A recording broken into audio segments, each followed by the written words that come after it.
Nüüd, kui uus valitsus on asunud lahendusi otsima aastakümneid kestnud VEB-fondi saagale, kerkib päevavalgele uusi asjaolusid. Riigikogu aseesimees Siim Kallas rääkis siinsamas Riigikogus Äripäevale, et aastaid tagasi oli tal kohtumine Vambola Kolbakoviga, kes pakkus Reformierakonnale meelehead.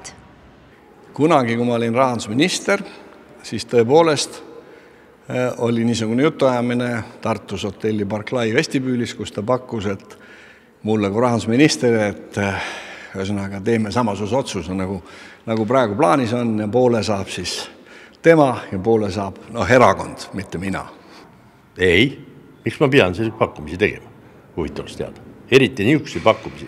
Ja peale selle, kui ma oleks niisuguseid pakkumisi teinud, ametiisikul oleks peanud kutsuma kohe viivitamatult politsei ja mind arreteerima selle eest. Millegipärast seda ei ole juhtunud.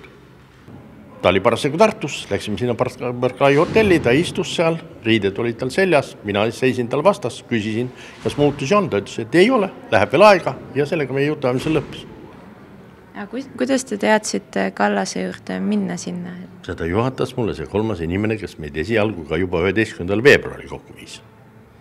Nii palju, kui ma olen temaga kokku saanud, ma olen alati vahendajate kaudu. Mis te tema käest küsisite? Ma küsisin lahendust sellele probleemile. Ma tahtsin oma raha tagasi saada. See raha, mille nad sealt ära võtsid sundvõõrandamise käigus, mis on erinevates kohtuastmetes käinud küll siia, kui siia pole pendeldanud, aga see on ju küllalt suur raha, mille on see 3,25 miljonit dollarit, seda ei ole vähe. Ma ütlesin selle peale, et kas tal ei tundu, et ta räägib väga vale inimesega selle koha pealt ja sinna paika see jutt jäi. Selle taga on kelmid, kes tahavad lihtsalt riigi käest raha välja pressida ja minu meelest on see väga vale plaan ja väga halb plaan. Hästi.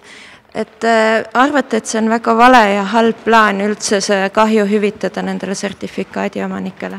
Aga mis kahjust te räägite praegu? See raha, mis nad kaotasid läbi selle, et VEB-fond üldse loodi ja et TSL International sealt ikkagi sai enda raha kuidagi moodi kätte, et kuidas see võimalik oli? See on minu käest, te võite küsida, kuidas see loodi. Ja ma arvan, et kogu selle asja ikkagi need sertifikaadid oli selleks, et katta tähendab see osa, mis jäi Venemaale. Nii et põhimõtteliselt me ütlesime kõigile, et kes Venemaalt oskab mingil moel raha kätte saada, tegutsegu. Ja oligi kõik. Ja rohkem ma ei oska midagi öelda, sest siis mina tulin juba Eesti Pangast ära. Nii et see, mis pärast seda, kuidas neid asju aeti, selle kohta ma ei tea midagi.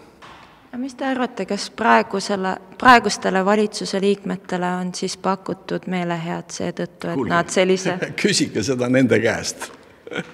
Küsige seda nende käest juba. Ei, ma ei oska, ma rohkem ei kommenteeri midagi selle koha pealt. Et kui teile juba toona selline diil tehti? Ma usun küll, et see on võimalik. Aga ega ma ei tea. Ei ega te ei saa seda, ega keegi seda ju ei tunnista. Need asjad on ju kõik niiviisi, et kui need on jutuajamises, on need 4 silma all, aga kuna mulle tõepoolest pakuti ja ma jään selle juurde, et selline pakkumine tehti, siis miks ma peaksin või miks ma ei peaks arvama, et ka nüüd on selline mõte õhus. Kolbakovi meelest on Siim Kallase jutt naeruväärne. Tema sõnul levitavad Reformierakonna liikmed alatuid kuulujutte.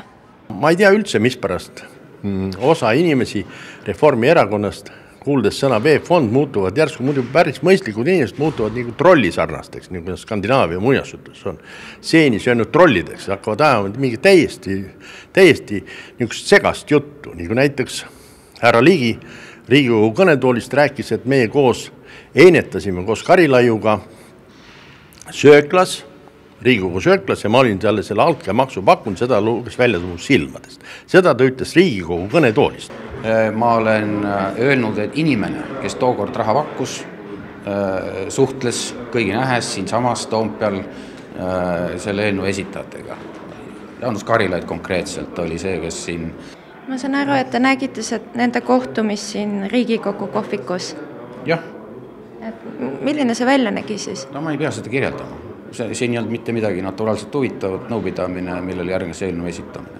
Täpselt sama eelnõu esitamine, mille eest kunagi meile pakuti. Kas teile on ka sellist diili pakutud? Esiteks ma tõesti väga rõõmustan, et Siim Kallase mälu on hakanud taastuma. Sest vahepeal oli Siim Kallasel igale küsimusele ta vastas, et ta ei mäleta.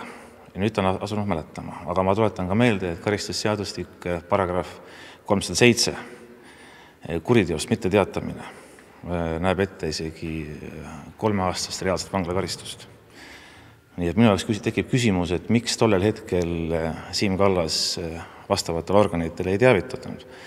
See on ikkagi kuriteos, esimese astme kuritegu. Üllatuse taustal ma nüüd ootaksin täpsemate asjaolude kirjeldamist, ma ootaksin ka õiguskaitseorganite poolt vastavaid toiminguid, et keegi on proovinud siis meelehead pakkudes saada endale kasulikku otsust. Me võime minna koos Siim Kallasega valedetektori juurde ja sellest siis neid küsimusele vastata. Jah, mina võin öelda, et Vambole Kolpakov ei ole pakkunud, erinevalt siis, kui Siim Kallasele pakuti, meile pole ta seda pakkunud.